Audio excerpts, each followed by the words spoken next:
नमस्कार। कभी सोचा है कि ओलंपिक गोल्ड मेडलिस्ट आखिर प्रेशर में इतना अच्छा परफॉर्म कैसे कर लेते हैं? लैनी बैशम की किताब विथ विनिंग इन माइंड इसी राज को खोलती है। और सुनिए, ये सिर्फ एक किताब नहीं है, ये तो एक गाइड है जो बताती है कि किसी भी हाई प्रेशर वाली फील्ड में टॉप परफॉर्मेंस के लिए अपनी मेंटल पावर का इस्तेमाल कैसे किया जाए। तो चलिए इसे और करीब से समझते हैं। आज हम बैशम के सिस्टम को समझने के लिए इन 6 जरूरी हिस्सों पर नजर डालेंगे। मतलब माइंडसेट की नींव रखने से लेकर पूरे सिस्टम को एक साथ लाने तक। ये मेंटल मैनेजमेंट में महारत हासिल करने का एक पूरा का पूरा रोड मैप है। तो चलिए पहले हिस्से से ही शुरू करते हैं। एक विनिंग माइंडसेट की नींव। देखिए, बैशम एक बहुत ही पावरफुल आइडिया के साथ शुरुआत करते हैं कि असली सीख जो है ना, वो हार का सामना करने से ही मिलती है। सबसे बड़ी बात यहाँ ये है कि हम फेलियर को देखते कैसे हैं। एक ठोकर का मतलब ये नहीं कि सब खत्म हो गया। बैशम हमें एनकरेज करते हैं कि हम फेलियर को इमोशनल होकर नहीं, बल्कि सिर्फ और सिर्फ डेटा की तरह देखें। मतलब बिना इमोशंस में उलझे ये एनालाइज करें कि आखिर गलती हुई कहाँ, और फिर हर ठोकर आगे बढ़ने के लिए एक सीढ़ी बन जाती है। तो सवाल ये है कि इसे प्रैक्टिकली किया कैसे जाए। बैशम एक लॉज जर्नल मेंटेन करने का सुझाव देते हैं। स्टेप 1, जब भी रिजल्ट आपकी उम्मीद के मुताबिक ना हो तो उस वक्त के हालात, आपके विचार और आपकी फीलिंग्स सब कुछ नोट कर लीजिए।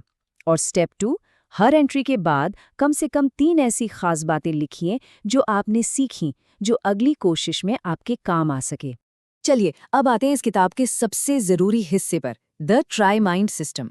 ये समझना बहुत जरूरी है कि हमारी परफॉर्मेंस असल में कंट्रोल कैसे होती है।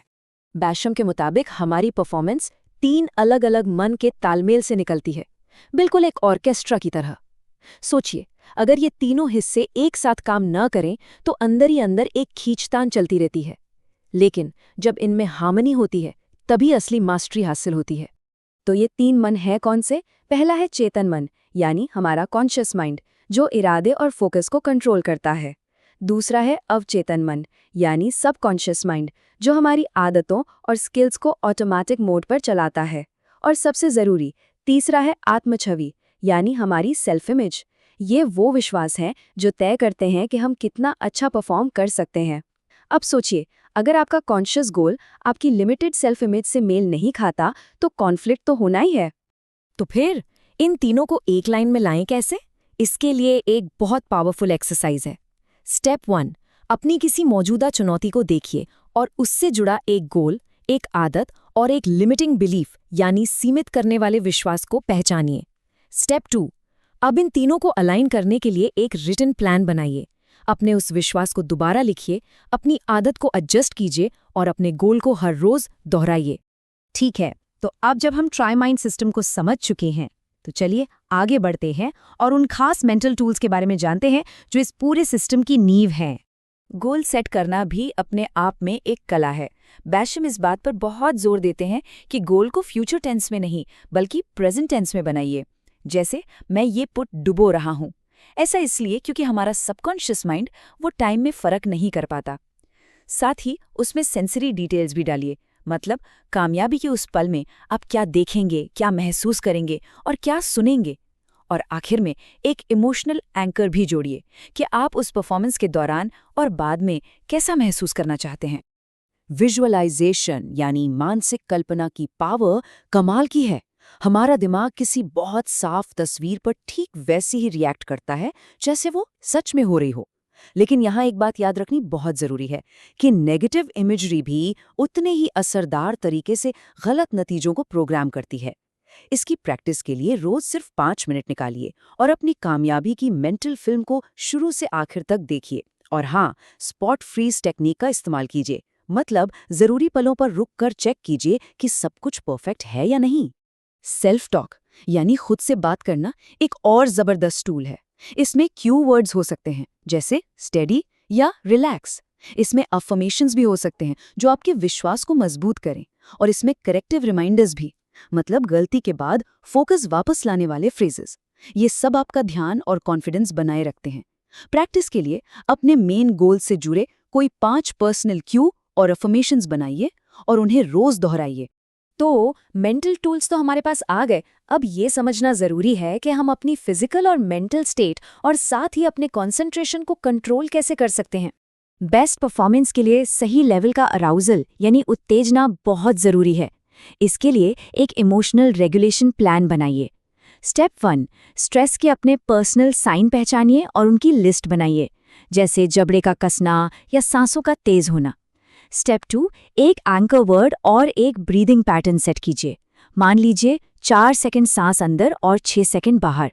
स्टेप 3, अब इस 2 स्टेप रीसेट सीक्वेंस की इतनी प्रैक्टिस कीजिए कि ये आपकी आदत बन जाए।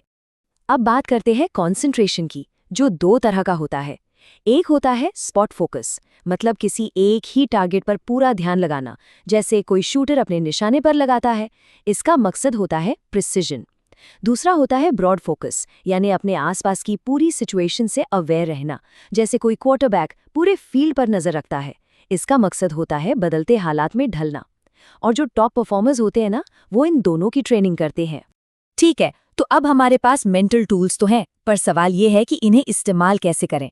तो चलिए अब देखते हैं कि रूटीन, प्रैक्टिस और प्रेशर में परफॉर्म करने के लिए इन सब चीज़ों को एक साथ कैसे जोड़ा जाए। देखिए, रूटीन जो होते हैं ना, वो आपके सबकॉन्शियस माइंड को पीक परफॉर्मेंस के लिए तैयार करते हैं। एक पावरफुल रूटीन में 3 चीजें होती हैं। पहला, काम से ठीक पहले का मेंटल क्यू, जैसे कोई सेल्फ टॉक या विजुअलाइजेशन। दूसरा, इमोशनल क्यू, जैसे कोई एंकर वर्ड या ब्रीदिंग पैटर्न। और तीसरा, फिजिकल क्यू, यानी कोई खास सीक्वेंस ऑफ मूवमेंट्स। प्रैक्टिस को लेकर एक बात हमेशा याद रखिए, क्वांटिटी से ज़्यादा क्वालिटी मैटर करती है। जब आप डेलिबरेट प्रैक्टिस करते हैं तो आपको अपनी कमजोरियों पर फोकस करना होता है, असली जैसे हालात बनाने होते हैं। प्रेशर में प्रैक्टिस करनी होती है और जो भी फीडबैक मिले उसे फौरन इस्तेमाल करके सुधार करना होता है। अब आते हैं प्रेशर में परफॉर्म करने पर। इसके लिए बैशम एक 5 स्टेप कॉम्पिटिशन चेकलिस्ट देते हैं। स्टेप 1, अपने गोल से जुड़ी मेंटल इमेज को एक्टिवेट करें। स्टेप 2, अपने परफॉर्मेंस रूटीन को फॉलो करें। स्टेप 3, अपना अराउजल लेवल रीसेट करें। स्टेप 4, अपने फोकस मोड में लॉक हो जाएं। और सबसे ज़रूरी स्टेप 5, अब सब कुछ छोड़ दें और बस अपनी ट्रेनिंग पर भरोसा करें।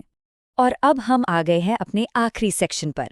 इसमें हम ये देखेंगे कि इन सभी हिस्सों को एक सिस्टम में कैसे जोड़ा जाए और गलतियों से रिकवर कैसे किया जाए। देखिए, गलतियां तो सबसे होती हैं। जरूरी ये है कि आप उनसे जल्दी से जल्दी उबरें कैसे। बैशम का ब्लेम फॉल्ट रिलीज मॉडल यही सिखाता है। स्टेप 1, अपनी गलती को बोल कर मानिए, मिस्टेक। स्टेप 2, बहुत संक्षेप में वजह को समझिए, फॉल्ट। और स्टेप 3, उसे दिमाग से निकालकर आगे बढ़ जाइए, रिलीज। बस ये छोटा सा प्रोसेस एक गलती को आपकी पूरी परफॉर्मेंस खराब करने से रोक देता है।